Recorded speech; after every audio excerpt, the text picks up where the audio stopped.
Assalamualaikum warahmatullahi wabarakatuh. Salam sejahtera bagi kita semua. Om Swastiastu, Namo Buddhaya, Salam Kebajikan.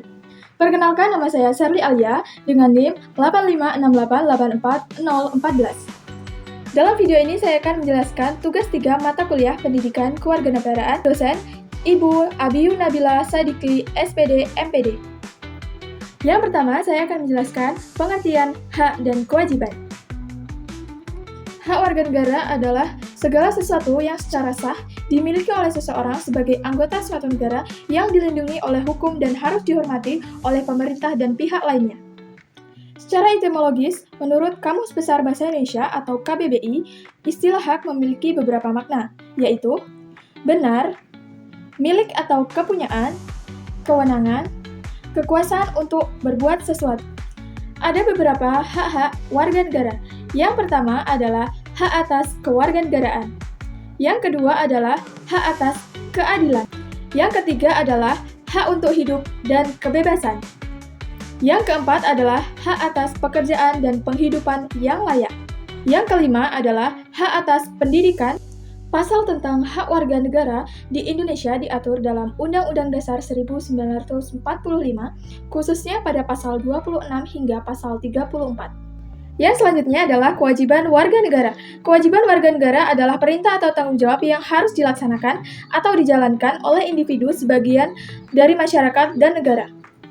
Bertujuan untuk menciptakan ketertiban dalam kehidupan bermasyarakat, keamanan, dan kesejahteraan. Kewajiban ini bersifat mengikat dan apabila tidak dipenuhi dapat berakibat sanksi, hukum, maupun sosial. Kewajiban warga negara diatur dalam Pasal Undang-Undang Dasar 1945 pada Pasal 27 ayat 2, Pasal 30 ayat 1, dan Pasal 27 ayat 1. Pada Pasal 27 ayat 2, berisi tentang setiap warga negara berhak dan wajib ikut serta dalam usaha pembelaan negara. Pasal ini menegaskan bahwa warga negara memiliki kewajiban untuk turut serta dalam mempertahankan kedaulatan dan keutuhan negara. Yang kedua, saya akan menjelaskan pengertian demokrasi. Istilah demokrasi berasal dari kata di dalam bahasa Yunani, yaitu arti kata demos yang berarti rakyat, dan kratein atau kratos yang berarti kekuasaan.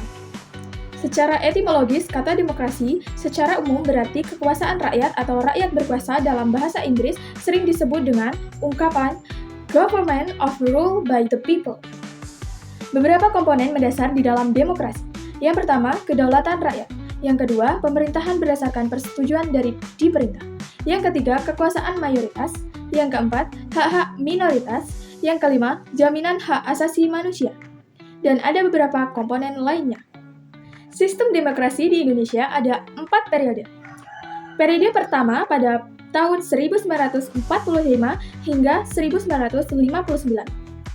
Periode kedua pada tahun 1959 sampai dengan 1965. Periode ketiga pada tahun 1966 sampai 1998. Dan periode terakhir atau yang keempat adalah periode tahun 1999 sampai dengan sekarang.